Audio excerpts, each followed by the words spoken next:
Hi, good morning everyone, and once again I am back to my YouTube channel English by Muhammad Sajid after a long span of lockdown।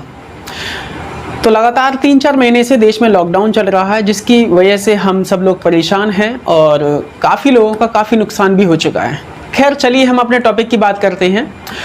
हम tense की बात कर रहे थे, शायद tense की 3 videos में अपलोड भी कर चुका हूँ, in which we had introduction to tense, types of tense, present tense and past tense, and now today we are going to discuss the future. तो आज हम फ्यूचर से रिलेटेड बात करने वाले हैं। तो टेंस की पहली वीडियो में याद करिए, टेंस की पहली वीडियो में मैंने आपको ये बताया था कि टेंस को कैसे पहचाना जाता है, हम टेंस को कैसे पहचाने। तो एक बार मैं इसको फिर से रिपीट करना चाहूँगा। टेंस को पहचानने का सबसे आसान तरीका ये है कि सेंटेंस की वो वर्ब जो डायरेक्ट सब्जेक्ट से जुड़ी हो, सेंटेंस की वो वर्ब जो डायरेक्ट सब्जेक्ट से अग्री हो, वही वर्ब उस सेंटेंस के टेंस को बताती है। आई रिपीट, सेंटेंस की वो वर्ब जो डायरेक्ट सब्जेक्ट से अग्री हो, डायरेक्ट सब्जेक्ट से जुड़ी हुई हो, वही वर्ब उस सेंटेंस के टेंस को बताती है। जैसे for example, I have done my work, मैं अपना काम कर चुका हूँ। इस सेंटेंस का सब्जेक्ट आई है और हैव और डन इस सेंटेंस में 2 वर्ब हैं। तो हैव जो वर्ब है वो डायरेक्ट सब्जेक्ट से जुड़ी है, तो हैव ही इस सेंटेंस के टेंस को बताएगी। अब हमें ये देखना है कि हैव किस फॉर्म की वर्ब है, प्रेजेंट फॉर्म में है या पास्ट फॉर्म में है। तो आप सब लोग जानते हैं कि हैव एक प्रेजेंट फॉर्म की वर्ब है, तो इसलिए इस सेंटेंस का टेंस प्रेजेंट टेंस कहलाएगा। और आगे जो एक और वर्ब दी है डन, जो सब्जेक्ट से नहीं जुड़ी, जो सब्जेक्ट से नहीं जुड़ी होती वो वर्ब उस सेंटेंस के टाइम को बताती है। तो इस सेंटेंस का टाइम पास्ट है और टेंस प्रेजेंट है।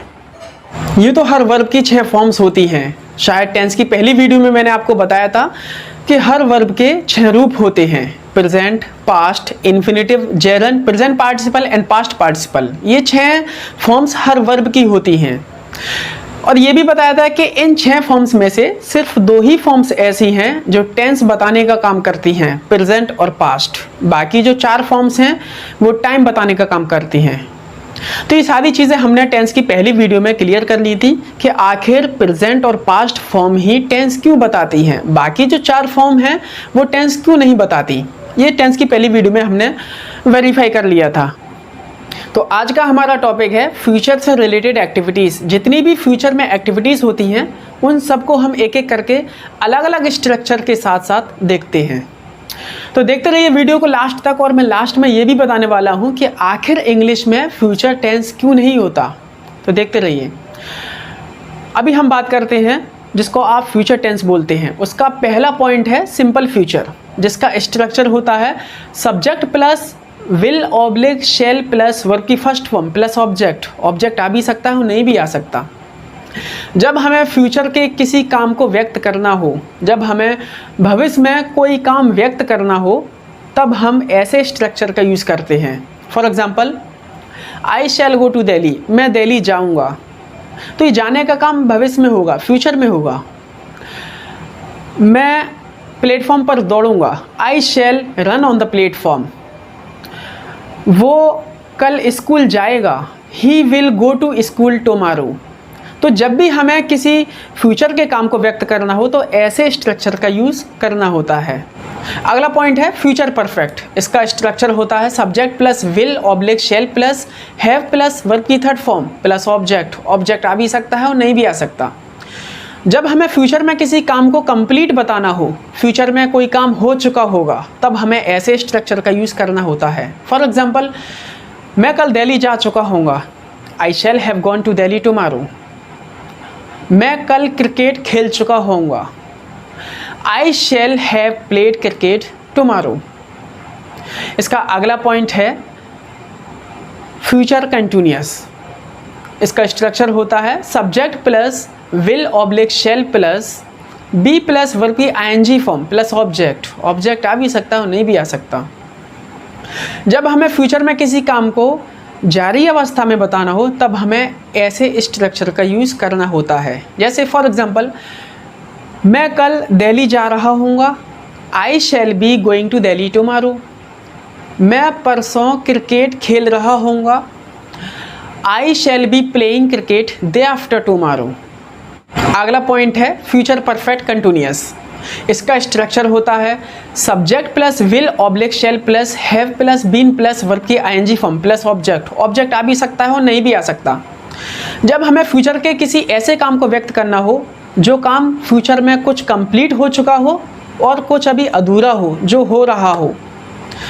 आई रिपीट, फ्यूचर में किसी ऐसे काम को व्यक्त करना हो जो काम फ्यूचर में कुछ कंप्लीट भी हो चुका है और अभी हो रहा है, यानी कि अभी अधूरा है। तो ऐसे काम को व्यक्त करने के लिए हम फ्यूचर परफेक्ट कंटिन्यूअस का यूज़ करते हैं। फॉर एग्जाम्पल, मैं कल सुबह से खेल रहा होऊंगा। I shall have been playing since morning. मैं कल 2 घंटे से ट्रेन में बैठा होऊंगा। I shall have been sitting in the train for 2 hours.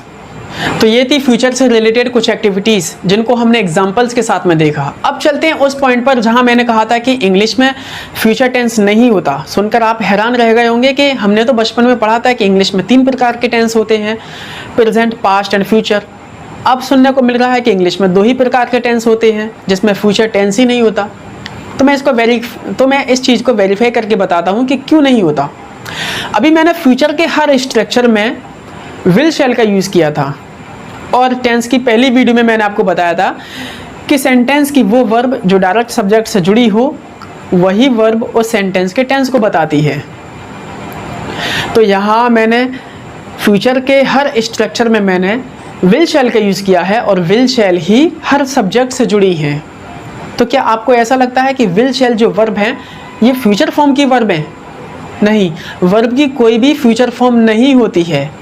Verb की प्रेजेंट फॉर्म होती है, पास्ट फॉर्म होती है टेंस बताने के लिए। बाकी तो 6 फॉर्म्स होती हैं पूरी, लेकिन टेंस बताने के लिए सिर्फ प्रेजेंट और पास्ट ही फॉर्म होती हैं, फ्यूचर कोई फॉर्म नहीं होती है। अगर आपको ऐसा अभी भी लगता है कि विल शैल फ्यूचर की फॉर्म है, विल शैल फ्यूचर फॉर्म में होती हैं, तो फिर और भी जो वर्ब हैं उनकी भी फ्यूचर फॉर्म होनी चाहिए। जैसे डू है, डू एक प्रेजेंट फॉर्म की वर्ब है, इसकी पास्ट फॉर्म डिड होती है, तो इसकी फ्यूचर फॉर्म क्या होगी? इसकी फ्यूचर फॉर्म तो कुछ होगी ही नहीं। जैसे एक और एग्जांपल मैं लूँ, गो का मतलब जाना।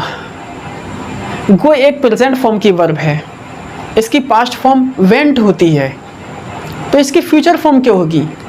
तो इसकी तो कोई फ्यूचर फॉर्म नहीं होगी।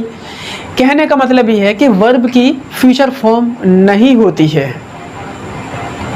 वर्ब की या तो प्रेजेंट फॉर्म होगी या पास्ट फॉर्म होगी टेंस बताने के लिए।